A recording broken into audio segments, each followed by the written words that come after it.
নিত্যানন্দ প্রভু 2 কোটি বা 3 কোটি তুলসী মালা ধারণ করত। তো আমার পরম দয়াল নিতাই চাঁদ সে যদি 2 কোটি বা 3 কোটি তুলসী মালা ধারণ করে, তাহলে এখনকার যুগে কিছু বৈষ্ণব তাদের গলার মধ্যে এত মালা কেন থাকে?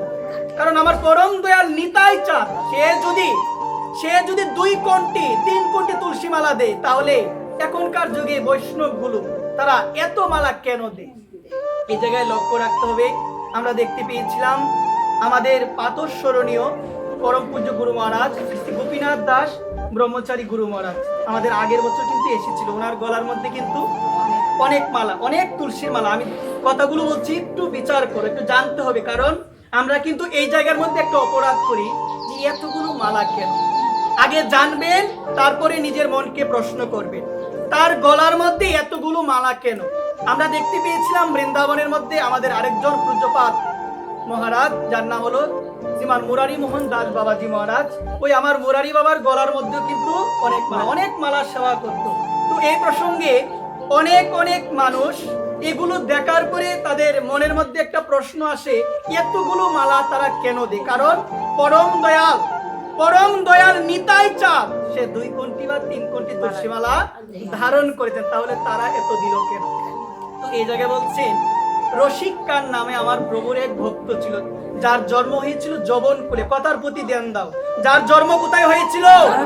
যবনকুলে জন্ম হয়েছিল। কিন্তু যবনকুলে জন্ম হওয়ার পরেও ভগবানের কৃপা লাভ করেছিল ওই রসিককান এক সময় তিনি কি করবেন? বৃন্দাবনের পথ দিয়ে এক জায়গা থেকে আরেক জায়গায় যাবে এক মৌলবীর সঙ্গে। কার সঙ্গে? মৌলবীর সঙ্গে। তো মৌলবী আগেই বলে দিয়েছিল রসিককানকে যে, রসিককান, আমরা যে জায়গার মধ্যে যাব ওই জায়গায় যেতে গেলে বৃন্দাবনের উপর দিয়ে যেতে হবে। আর ওই বৃন্দাবন হলো হিন্দুদের তীর্থস্থান। ওই জায়গার মধ্যে আমরা কোনো কিছু দেখবো না। আমরা সবাই আমাদের 2 নয়ন ভেদে ওই বৃন্দাবনের উপর দিয়ে যাব। কথাটা একটু লক্ষ্য রাখো। কি বলছেন? এটা হিন্দুদের তীর্থস্থান, ওইটার মধ্যে আমরা কোনো কিছু দেখবো না, কোনো কিছু আমরা চেয়ে দেখবো না। আমরা কি করব? আমাদের 2 নয়ন 2 চক্ষু বেঁধে আমরা বৃন্দাবনের উপর দিয়ে আমাদের সেই গন্তব্যের মধ্যে আমরা যাব। সবাই মিলে কি করলো? তাদের 2টা নয়ন বাঁধলো। বাঁধার পরে রওনা দিয়েছেন ওই জায়গায় যাওয়ার জন্য। কিন্তু যখন বৃন্দাবনের উপর দিয়ে যাবে, তখন রসিককান চিন্তা করলো, শুনেছিলাম ছোটবেলায় বৃন্দাবনে একজন গোপাল, কথার প্রতি একটু লক্ষ্য, বৃন্দাবনে গোপাল ভগবান সে অনেক চমৎকার, অনেক মাধুরীপূর্ণ লীলা করেছে। তো আমার মনে এক সময় বাসনা ছিল ওই জায়গাটা দেখবো, কিন্তু মৌলবীর কারণে মনে হয় আর দেখা হবে। কারণ মৌলবী শর্ত দিয়েছেন 2টা চোখ খোলা রাখা যাবে না। 2টা চোখ কি করতে হবে বলো? বন্ধ করতে হবে। যাচ্ছে আর মনের মধ্যে চিন্তা একটাই, যদি একটু দেখতে পারতাম আমার ভগবান গোপাল। দেখো ভক্ত কাকে বলে, সে লীলা করেছে। মুসলমান হওয়া সত্ত্বেও তার অন্তরে কার প্রতি ভক্তি ছিল? আমার ভগবানের প্রতি। যখন বৃন্দাবন ত্যাগ করেছে, যমুনা পার হলো, পার হওয়ার পরে এখন চিন্তা করলো, এখন তো পার হয়ে গেছি, একটাবার তাকিয়ে দেখি। মা, কথাটা একটু লক্ষ্য রাখো, একটাবার তাকিয়ে দেখি বৃন্দাবনটা দেখতে কি রকম। যখনই যমুনার ওই দিকে তাকালো, বৃন্দাবনের উপরে যখনই রসিককানের দৃষ্টিটা গেল, যাওয়ার পরে রসিককান দেখতে পেল আমার অনাদিরাদি গোবিন্দ ভগবান একটা গাছের উপরে বসে, একটা বৃক্ষের উপরে বসে বংশীর ধ্বনি করছে। বলো না কি ধ্বনি করছে? বংশীর ধ্বনি করছে। গানের মধ্যে বলে না মা, এখনো সে বৃন্দাবনে বাঁশি বাজে রে, সে বাঁশির সুরে বনে বনে ময়ূর নাচে রে। এই যে বৃন্দাবনের মধ্যে এখনো বংশীর ধ্বনি হয়, এখনো ভগবান অনাদিরাদি গোবিন্দ 12 বনের একটা বন, যে বনের নাম হলো নিধুবন। এই নিধুবনের মধ্যে এখনো ভগবান শ্রীমতী রাধা রানীর সহিত লীলা বিলাস করে। কারা দেখতে পায় সেই লীলা? যাদের অন্তরে সেই পরিমাণ ভাব জন্মেছে, যাদের অন্তরে রাধারানীর প্রতি, গোবিন্দের প্রতি সেই পরিমাণ ভক্তি জন্মেছে, তারাই ভগবানের লীলা এখনো দর্শন করতে পারে। তারা ভগবানের বংশীর ধ্বনির আওয়াজ এখনো শুনতে পারেন। বলো না মা?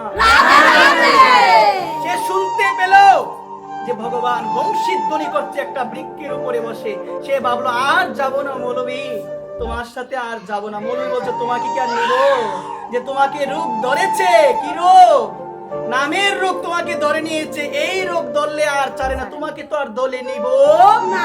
রসিক খানকে পরিত্যাগ করে চলে গেল, কিন্তু একটা সিদ্ধান্ত দিয়ে গেল মৌলবী, যে রোগ একবার ধরলে আর ছাড়ে না, সেই রোগ হলো প্রেমের রোগ। একবার সেই রোগ হলো প্রেমের রোগ। এখানে তো বলছে ভগবান, রূপ যদি দিতে হয় আমাকে প্রেমের রূপ দাও, যে রূপ হলে তোমার কথা মনে পড়ে, যে রূপ হলে তোমার নাম স্মরণ হয়, যে রূপ হলে তোমাকে ভুলে থাকা যায় না। ভগবান, আমি তোমার শ্রীচরণে সেই রূপ প্রার্থনা করি, বলো মা। আজকে রসিক খান চিন্তা করলো, আর যাব না, আর যাব না, বৃন্দাবনই থেকে যাব, আর যাব না। ওই রসিক খান তার গলার মধ্যে অনেক কণ্ঠিমালা ধারণ করত, অনেক, তার মুখ, তার উষ্ঠ, তার ললাট, এগুলো ভালোভাবে দেখাই যেত না, কেন এত কণ্ঠিমালা সে ধারণ করত। এক সময় একজন সাধু রসিক খানকে বলল, বাবা তুমি তো ভগবানের কৃপা পেয়ে গিয়েছো, তাহলে তুমি কেন এতগুলো কণ্ঠিমালা তুমি ধারণ করো?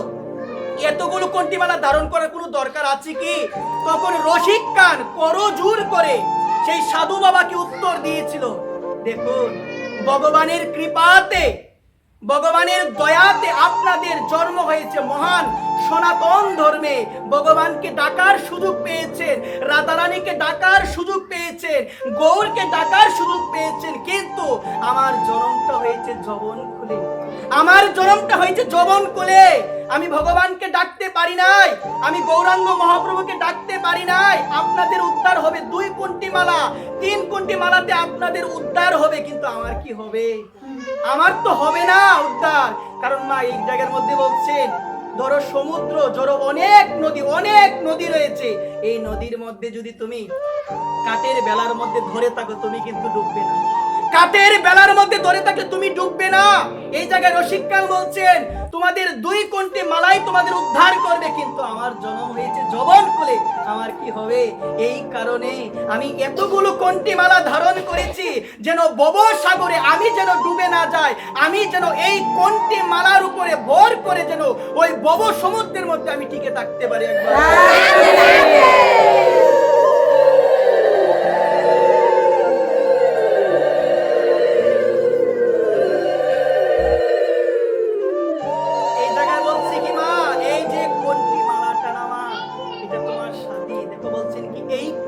মালার উপরে ভর করে যেন আমি থাকতে পারি, আমি যেন ডুবে না যাই, এই কারণে এতগুলো কণ্ঠিমালা আমি ধারণ করেছি।